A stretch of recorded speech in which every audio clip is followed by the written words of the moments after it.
चलो भाई चलते हैं आगे। अब हम लोगों ने टी आई आर पढ़ा था, तो अब हम लोग एक और क्वेश्चन कर रहे हैं, मतलब एक टॉपिक कर रहे हैं। तो ये टॉपिक है ग्राफ बिटवीन, किसका ग्राफ करें सोच तो लो। हाँ, डिविएशन,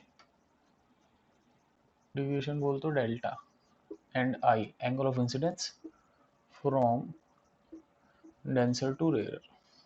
डेंस से रेयर मीडियम में जब रे जाएगी तो उस केस में हमको ये देखना है कि आपके पास डिविएशन और आई में ग्राफ कैसा होता है। तो देखो भाई ऐसा है कि ये नॉर्मल है, ये डेंस मीडियम है, ये रेयर मीडियम है।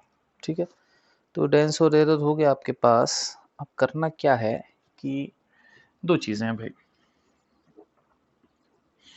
अगर तो ये एंगल क्रिटिकल से कम है, ये क्रिटिकल के बराबर है, तब तो ये रिफ्रैक्ट हो जाएगी। ठीक है, और आप ये समझना कि ये रे इधर जा रही थी, इधर मुड़ गई, तो जो आपका डिविएशन है वो ये आई है, तो पूरा आई होगा, तो ये हो जाएगा आई माइनस आर। समझाने की जरूरत है क्या? नहीं है, है क्या? नहीं, आर माइनस आई क्यों नहीं है? बिल्कुल गलत चीज़ है, क्योंकि ये आई है तो ये भी आई होगा, नहीं, तो ये आई माइनस आर, ये पूरा आर है। ठीक है, तो क्योंकि ये आई हो गया ना, तो ये आई आर माइनस आई। तो ये तो डिविएशन तब तक होगी जब तक एंगल क्रिटिकल से कम है। अब क्रिटिकल से कम है तो अब इसको हम करें कैसे? तो मान लो कि dense sine i is equal to rare sine r. तो आपके पास साइन आर कितना होगा? Dense by rare sine i, जिससे आर आई से बड़ा होगा क्योंकि डेंस का रिफ्रैक्टिव इंडेक्स रेयर से बड़ा है। यहाँ से आर कितना हो गया? आर हो गया sine inverse of dense by rare sine i. ठीक है, तो डेल्टा आपके पास आर माइनस आई है, तो आर हो गया sine inverse of dense sine i by n r. ठीक है, ये आर हो गया माइनस आई। अभी एक ऐसा फंक्शन है जिसमें डेल्टा और आई के बीच में आप ग्राफ बना नहीं सकते, मतलब बना सकते हो लेकिन मतलब अब इसको इस ग्राफ में उतरना बहुत भारी काम हो जाएगा। ठीक है, तो मैं इस ग्राफ में उतर नहीं रहा अभी, लेकिन बस ठीक है, ये डेल्टा और आई का फंक्शन है। कब तक? जब तक एंगल क्रिटिकल एंगल से कम है। ठीक है, अब बात करते हैं, तुमको इधर क्या करते हो, इधर मैं घड़ी देखता हूँ क्योंकि मैं कोशिश करता हूँ कि वीडियो ज़्यादा लंबी ना हो, 20 एक मिनट की, मतलब एक टॉपिक की हो, ज़्यादा 1 घंटे का एक वीडियो मैं नहीं बनाता। ठीक है, बना भी सकता हूँ, मतलब फिलहाल नहीं बना रहा। ठीक है, अब क्या कर रहा हूँ, डेल्टा हो गया आर माइनस आई, इसको फटाफट लिखो। लिखा, और मैं चाहता हूँ ज़्यादा बोर्ड पे ना लिखा रहे, एक टाइम में थोड़ी सी लिखो, लिखो मिटाओ, आगे चलो। इसको कॉपी पे लिख लो। क्यों लिखना इसलिए जरूरी है एंड टू एंड, क्योंकि एक तो टाइम बचता है, बाद में पता नहीं कल कब हो। दूसरी बात फायदा ये है कि ये आपकी कॉपी में लिखा रहेगा, तो अगली चीज जब पढ़ोगे तो ये ऊपर से आप देख के हैंड टू हैंड समझते रहोगे, इसलिए इसको लिख लो, बाद में लिखने के चक्कर मत डालो। मैं मिटा रहा हूँ।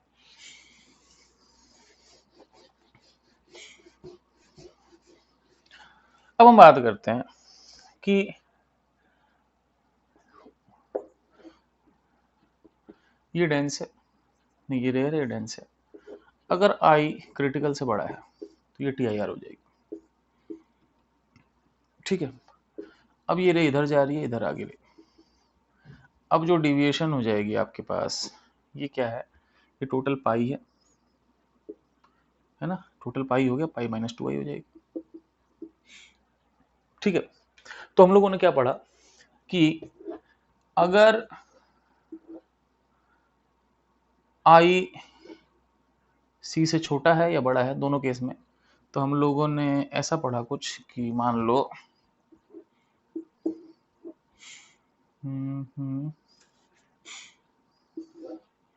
आई सी से छोटा या बराबर आई सी से बड़ा। ठीक है, डिविएशन, डिविएशन इसमें पाई माइनस टू आई, और इसमें डिविएशन आर माइनस आई था। अब आर की जो वैल्यू थी वो बहुत खतरनाक सी थी। आर की वैल्यू कितनी थी मुझे तो याद भी नहीं है, और मैंने कहीं लिख भी नहीं रखी, लेकिन आर की वैल्यू थी आपके पास, आर थी आपके पास जो वैल्यू थी, कितनी वैल्यू थी आर की अपने पास था, एक मिनट में देख ही लेता हूँ। Dense sine i equal to rare sine r, ठीक है ना। तो आर की वैल्यू थी sine inverse of n d by n r sine i, इसीलिए आप लोग लिख के रखो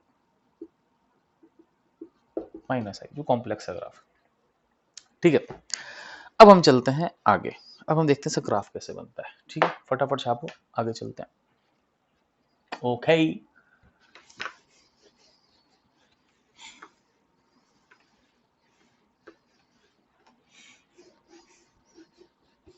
ठीक। अब हम लोगों ने ग्राफ बनाया, यहाँ पे आई है, यहाँ पे डेल्टा है। आई, ये ग्राफ जो होगा दो पार्ट्स में डिवाइड होगा, सी 90 डिग्री, ठीक है, ठीक। और ये आपके पास दो मीडियम थे, यहाँ रे आती है, ठीक। मैं इसको हटा देता हूँ, ठीक है। मैं यहाँ छोटा सा डायग्राम बना लेता हूँ कि आपके पास ऐसा ग्राफ है कि ये आई है, सही। अब हम बात करते हैं कि सी के जस्ट बाद, तो सी के जस्ट बाद है ना, जैसे सी को आप पार करोगे तो जो इधर वाला पोर्शन है, इधर वाला राइट साइड वाला, इसके राइट, जब आपकी रिफ्लेक्शन होती है, सी के बाद रिफ्लेक्शन होती है, तो इधर वाले पोर्शन में है ना, मैंने कहा था डेल्टा पाई माइनस 2i होता है, ठीक है। और इधर वाले पोर्शन में डेल्टा था आर माइनस आई, और आर कितना था बच्चों, जो भी था आर, मैंने गंदा सा फॉर्मूला लिखा था आपके पास, मैं दोबारा लिख दूं। आर था sine inverse of n d by n r sine i, ठीक है। तो आपके पास ये चीज़ है और आपको ग्राफ बनाना है, ठीक है। लेट्स सी क्या कर सकते हैं। देखो भाई, पहले देखते हैं स्टार्टिंग से। देखो, जब ये आई जीरो होगा तो आर जीरो होता है, सिंपल सी बात है, क्योंकि सिंपल सी बात है, dense sine i is equal to rare sine r, dense rare, तो आई जीरो तो आर जीरो होता ही है। तो इधर डिविएशन आर माइनस आई होता है, तो आई जीरो पे आर जीरो, तो पहले डिविएशन जीरो होता है, ठीक है। अब ये डिविएशन बढ़ते जाता है, ठीक है। अब मैं ग्राफ ऐसा बना रहा हूँ, क्यों, इसका मैं लॉजिक नहीं दे सकता, क्योंकि वो बहुत ज़्यादा वो हो जाएगी, क्योंकि आप आर माइनस आई करोगे तो ये बहुत ही कॉम्प्लेक्स फंक्शन बनेगा, मैं चक्कर में नहीं पड़ना चाहता इसका, ठीक है। अब मैं चक्कर में नहीं पड़ना चाहता तो मैं आगे चलता हूँ, बस मैं बता रहा हूँ ग्राफ ऐसा होता है, ठीक है।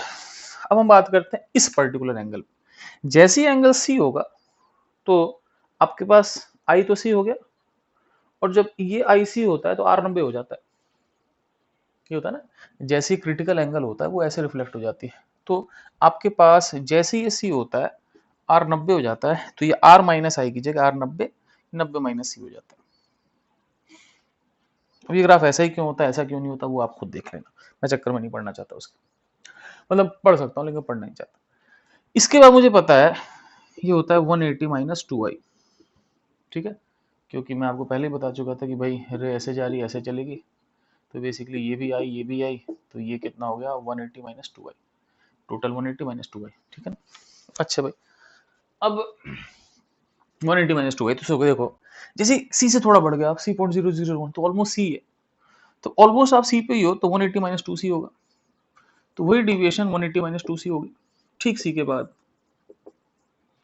और उसके बाद जैसे ही आप आई बढ़ाओगे, ये डेल्टा और आई में लीनियर इक्वेशन है, और आई बढ़ने से डेल्टा कम होगा। आप खुद सोचो, आई जैसे 90 होगा, डेल्टा कितना हो जाएगा, 0। ये स्ट्रेट लाइन बन गई, तो पहले ऐसे और फिर ऐसे। आप ये ध्यान देना, ये 90 माइनस सी, ये 180 माइनस 2c है, ये इसका ठीक डबल, ठीक है ना। मतलब यहां तक रिफ्रैक्शन हो रहा है, यहां रिफ्लेक्शन हो रहा है, तो रिफ्रैक्शन का आखिरी डिविएशन और रिफ्लेक्शन का पहला डिविएशन, ये इसका डबल होता है। मतलब ये हुआ कि रिफ्रैक्शन का डिविएशन सी पर आके मान लो 30 डिग्री था, तो रिफ्लेक्शन की शुरुआत 60 से होगी, तो ये 0 से 30 जाएगा और 60 से 0 जाएगा। ठीक है, तो ये आपके पास ग्राफ हो गया। ठीक है, I hope you understood the graph. ठीक है, अब हम लोग क्या करते हैं, इस पर एक क्वेश्चन करते हैं। ठीक है, आई होप आप ग्राफ समझ चुके। ये शेप ऐसी क्यों होगी, मैंने इसमें कोई डिस्कस नहीं किया। आप चाहो तो आप कमेंट सेक्शन में मुझसे पूछ सकते हो सर ऐसा ही क्यों होगा, आपको ज़्यादा दिक्कत लग रही है, या फिर किसी मैथ्स वाले टीचर से पूछो। I am not going to go in depth, वैसे भी चैप्टर बहुत लंबा है, तो मतलब नहीं फालतू बकवास करने का। ठीक है, मैं मिटा रहा हूँ, फटाफट लिख लो।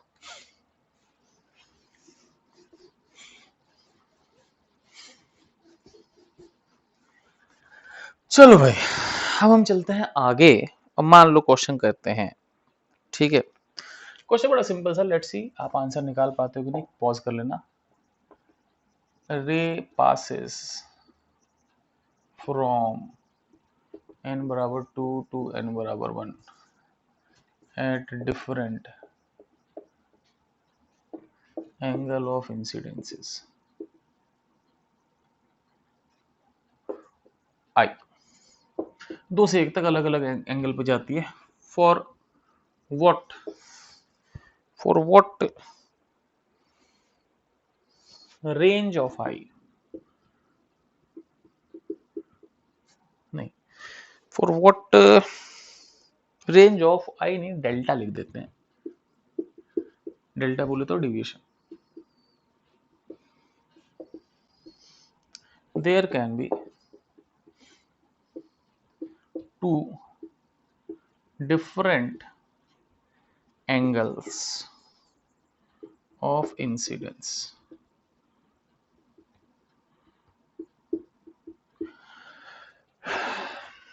क्वेश्चन है, एक रे जो है वो n बराबर 2 से n बराबर 1 में पास होती है। ठीक है,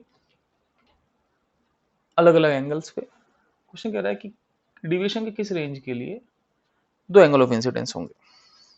चलो मैं मिटा रहा हूँ, आप लोग क्वेश्चन लिख लो, सोच लो।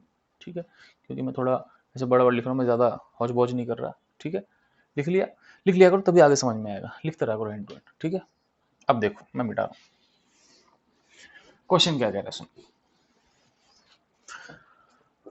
क्वेश्चन कह रहा है डेंस है n बराबर 2, रेयर है n बराबर 1, बोले तो एयर है, रेयर इज एयर, और यहाँ से रे अलग अलग एंगल पे जा रही है।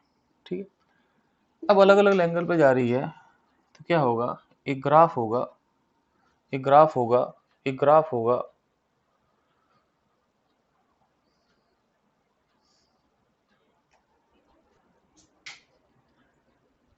ठीक है, अब मैं आपसे क्या कह रहा था कि एक ग्राफ होगा, एक सेकंड होल्ड करना, सॉरी एक डिस्टरबेंस बीच में आ गई थी कोई। तो होता कैसा है कि सी 90, तो पहले हम देखते हैं सी कितना होगा। तो साइन क्रिटिकल बराबर एन छोटू बाय एन बड़ू, छोटू यहाँ पर 1 है, बड़ू यहाँ पे 2 है, तो क्रिटिकल कितना आ गया 30 डिग्री। तो 90 डिग्री क्रिटिकल। ठीक, अब क्रिटिकल पे एक बार डिविएशन देख लेते हैं। ठीक है, तो जब ये क्रिटिकल होगा तो ये 90 होगा, तो इसका मतलब क्या हुआ कि आई बराबर सी, आर बराबर 90, और डेल्टा कितना होता है, डेल्टा होता है r minus I.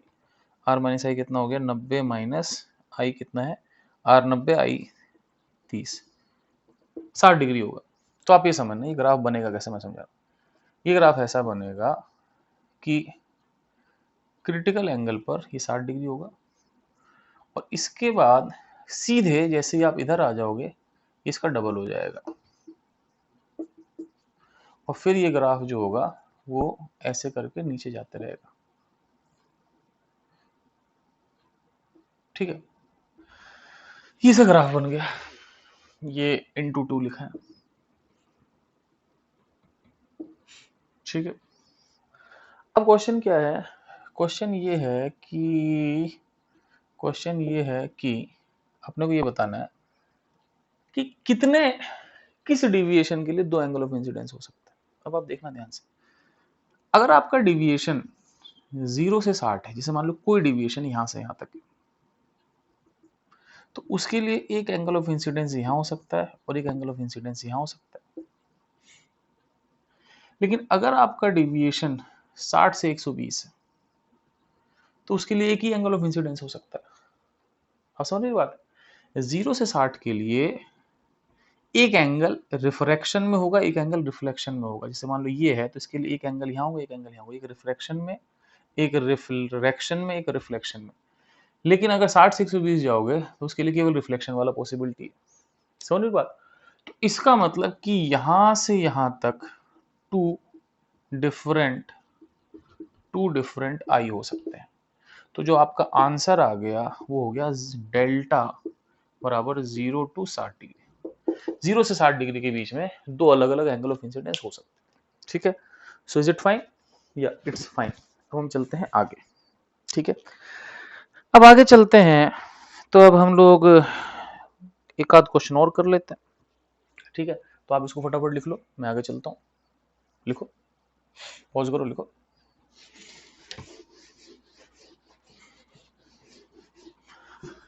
I hope आपने लिख लिया। एक बार मैं चेक कर लूँ वीडियो कितनी देर की बन चुकी है। ये वीडियो बन चुकी है 16 मिनट की। ओ माय डॉग, है ना, बहुत तगड़ी वीडियो बन चुकी है भाई, है ना। अब हम लोग दो छोटे छोटे क्वेश्चन करते हैं, जो बन रही है वीडियो तो बनने दो। ठीक है, मान लो क्वेश्चन है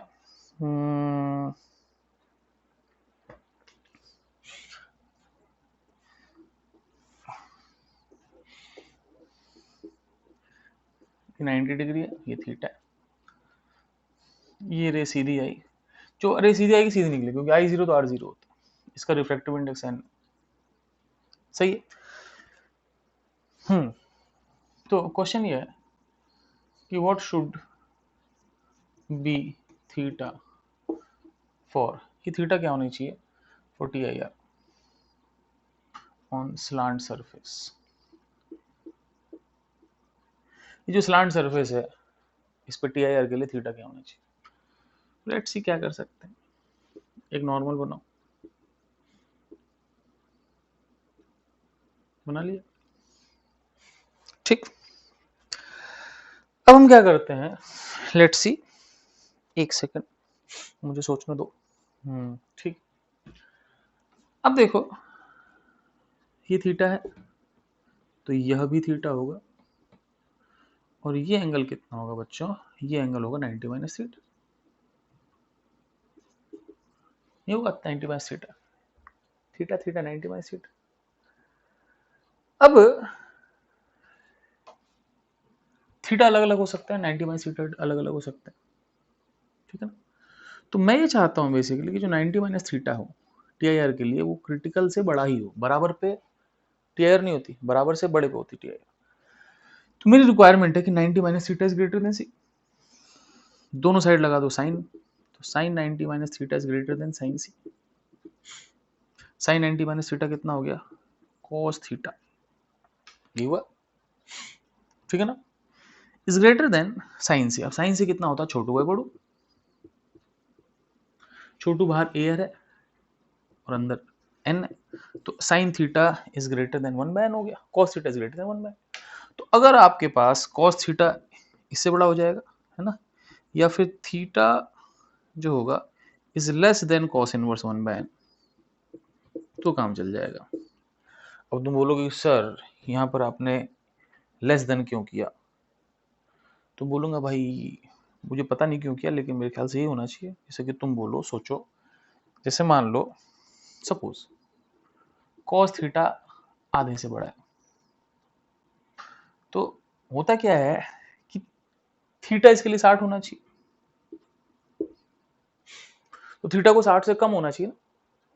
तो थीटा को कॉस इनवर्स आधे, कॉस इनवर्स आधा 60 है, उससे कम होगा, क्योंकि थीटा जितना बड़ा होगा उतनी वैल्यू बड़ी होगी। अगर यही साइन थीटा होता तो मैं ग्रेटर देन लगाता, लेकिन कॉस थीटा है तो ये लेस देन आ जाएगा। ठीक है, तो hope I have done everything mathematically correct. ठीक है, तो ये आप लोग लिख लो। अब हम चलते हैं आखिरी क्वेश्चन पे, मैं इसको मिटा रहा हूँ। ठीक है, तो मैं ये बता देता हूँ कि यहाँ पर थीटा जो होगा greater than cos inverse half, जो कि 60 होगा, उससे लेस देन आएगा। कॉस में लेस देन आता है। ठीक है, फटाफट छापो, ये भी एक आखिरी चीज करते हैं। बाय, मिटा दो।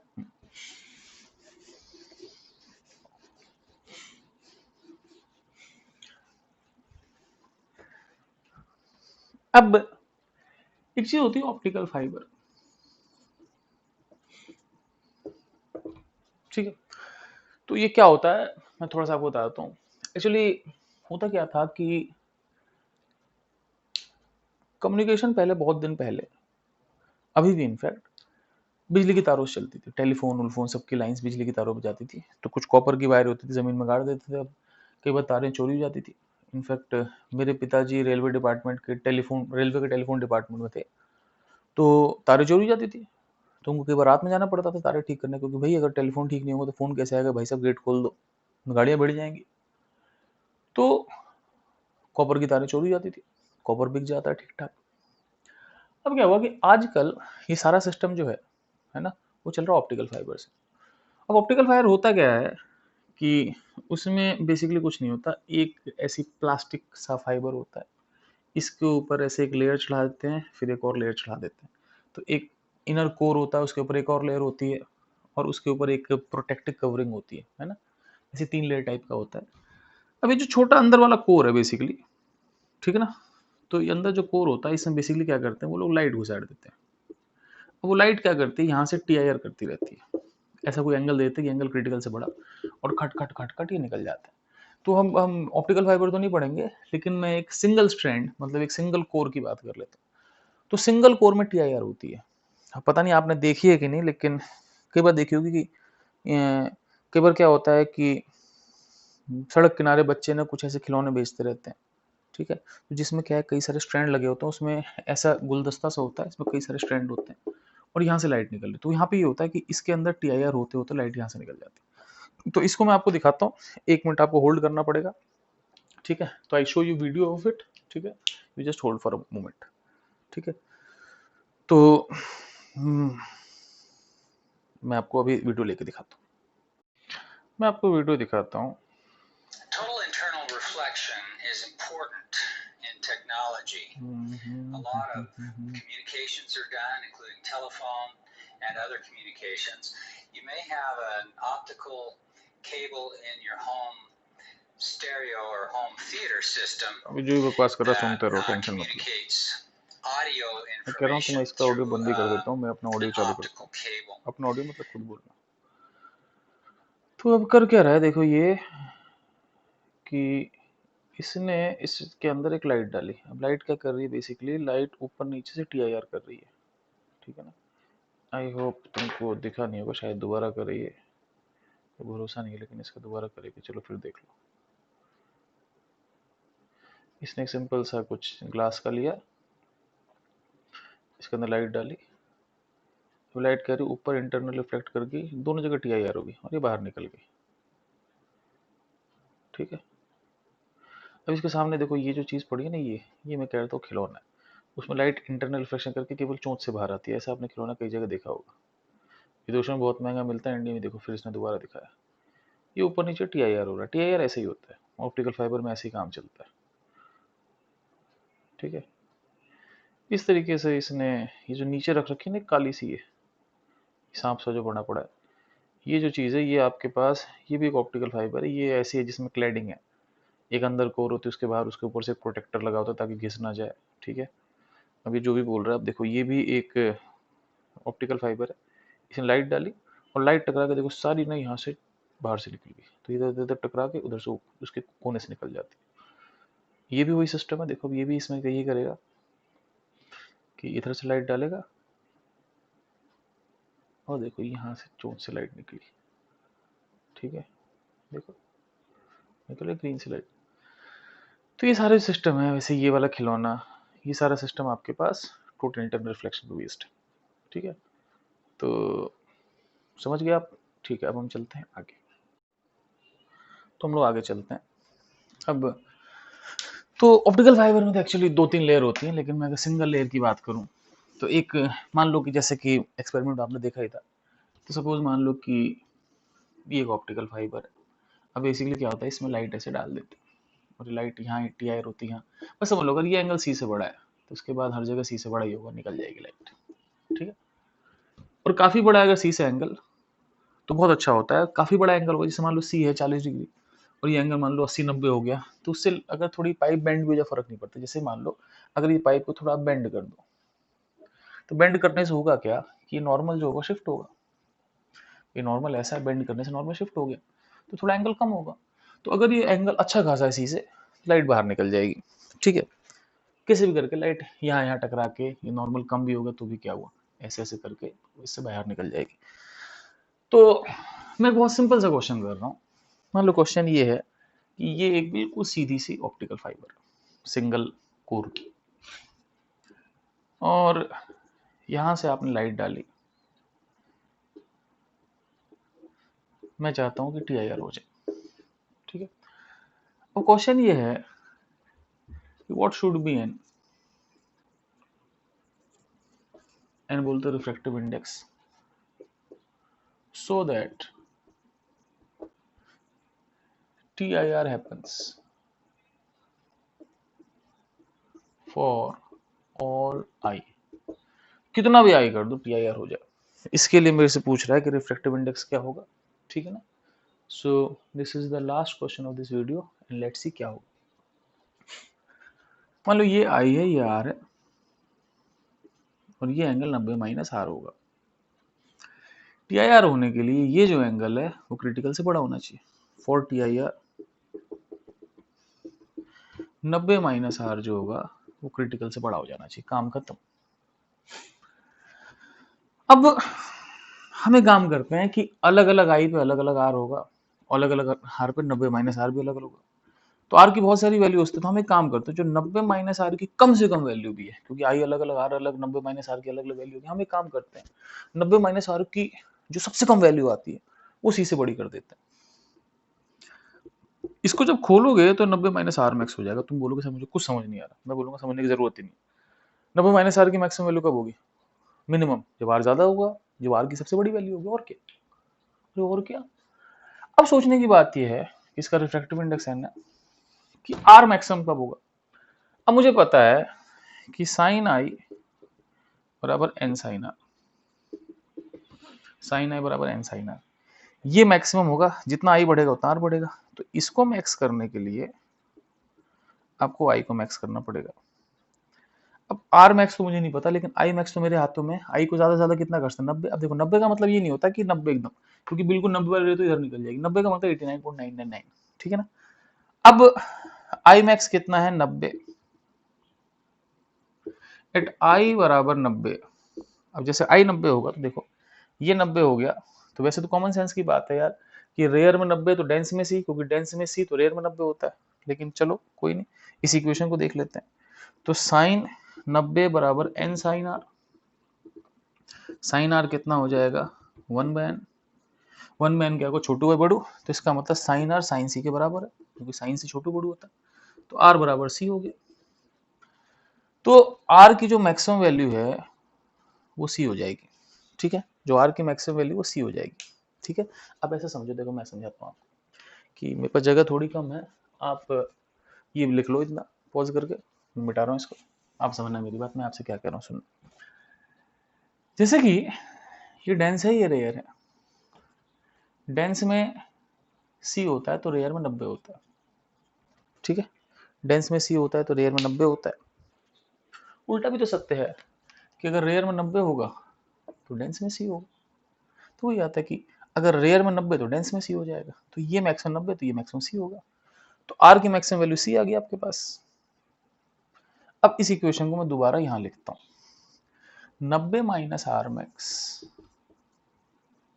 इज, इस इक्वेशन को मैं यहां से लाता हूं, यहां लिख देता हूं। 90 minus r max is greater than C.